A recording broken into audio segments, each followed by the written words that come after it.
The following program is made possible by a grant from the 3M Company.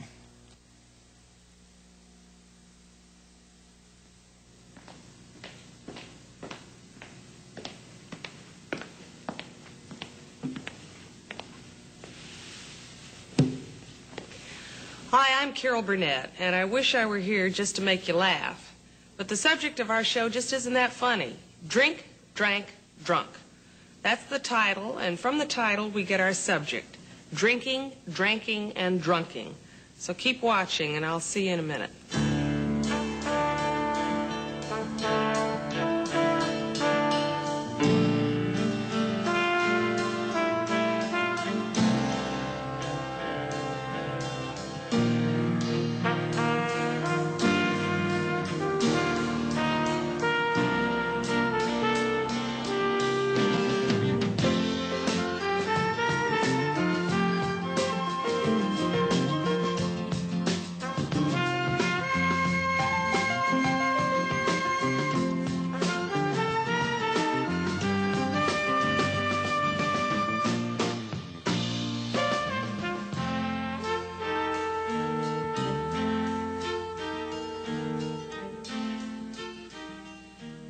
This is our show about drinking.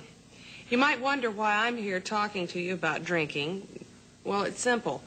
My mother and father died at the age of 46 because they were both drunks. How do you recognize a problem drinker? A good clue would be a lampshade on his head. Another good way is to ask him to count up to 1 backwards, and he would probably be able to do it. You can even recognize him simply by watching him walk down the street on his ankles.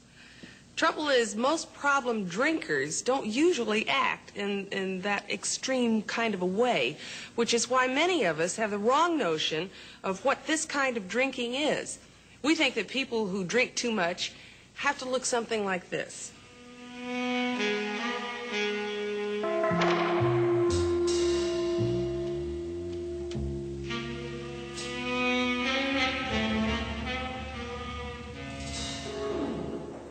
Well, that's pretty grim, but the truth is, only about 1 out of 20 people who abuse alcohol end up like the people in those film clips. The rest of them, 3 out of 4 men and women with this problem, are married, live at home, have jobs, and generally keep up appearances. I'll show you what I mean. You're going to see some ordinary people. Now, you watch them carefully, and while you do, you try to guess which ones have a drinking problem. Mike is 22 and works in a fish market. Anne is married to a corporate executive and has 2 children. Esther is a housewife. She's blind. Charles is a physician. Kathleen is a grandmother and a retired teletype operator. Peggy's 21 years old and works in a print shop. Harold is a counselor and engaged to be married. All right, contestants, which ones are the problem drinkers? Is it Anne? Charles? Both? Time's up. If you guessed all of them, you'd be correct. That's right, all 7. You remember that potato chip commercial that goes, "Bet you can't eat just one"? Well, those nice people were a little like that. They couldn't have just one, so they stopped drinking altogether. They quit because they couldn't stop after just one. And they couldn't stop after just one because they're alcoholics. There, I said it, and I'm glad. Alcoholic. You don't know how hard it is for an alcoholic to say that word. An alcoholic would prefer to deny it or call it something else like problem drinking. But the name of the problem is alcoholism. Otherwise, that organization would be known as Problem Drinkers Anonymous. And there is no such thing as a problem drinker. That's a polite term for an alcoholic in the early stages of alcoholism. Hey, it's time for a fast fact.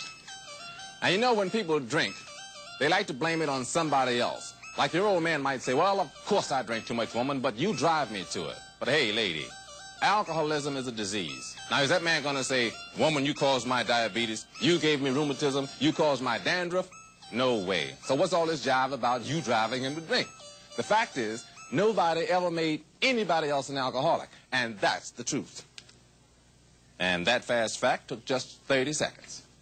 A really solid case of alcoholism depends on two people. You need one to drink and the other to react to the drinker. It's almost as if they've made a deal. In our next segment, Joe Bologna and Renee Taylor show what it looks like when the deal is out in the open.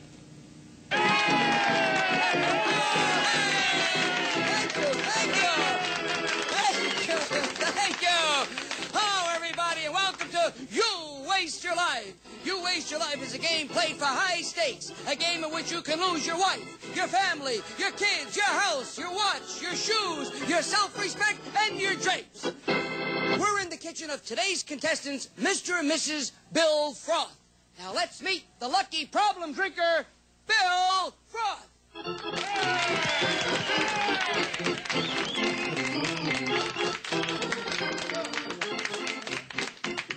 Hi, Bill. What do you say? Tell us a little about yourself. Well, when I first started drinking, I was a Supreme Court justice.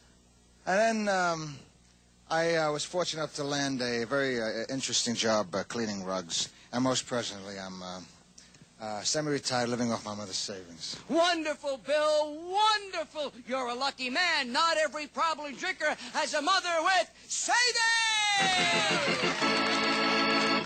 Now let's meet the non-drinker of the team. Bill's wife, Mrs. Froth, Mary Froth.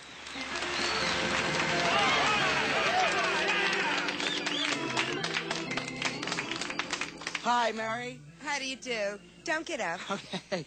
Tell us, what do you do for a living? Who, me? Oh, I'm only a drinker's wife. That's a full-time job. Oh, wonderful, wonderful. Are there any little ones in the family? Oh, yes, we have 4 wonderfully potentially disturbed children. Wonderful, wonderful. Well, now that you've met the contestants, it's time to play You Waste Your Life! Have you ever played the game before? Oh, yes, we play it every day in our house, but this is the first time that we're playing it on TV for big prizes. For prizes. Okay, Mary, I want you to start the game with the first thing you say to Bill every morning.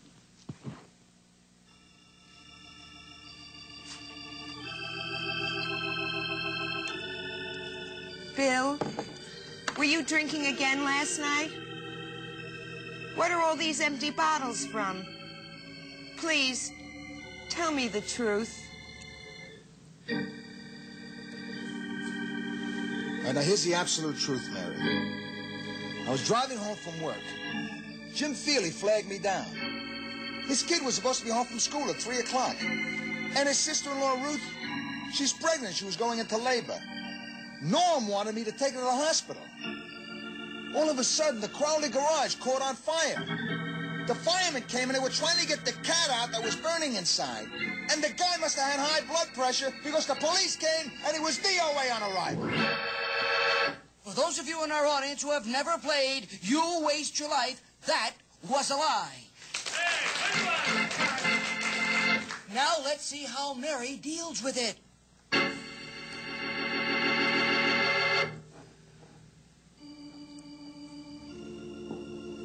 Why do you want to kill me? Why do you love to torture me?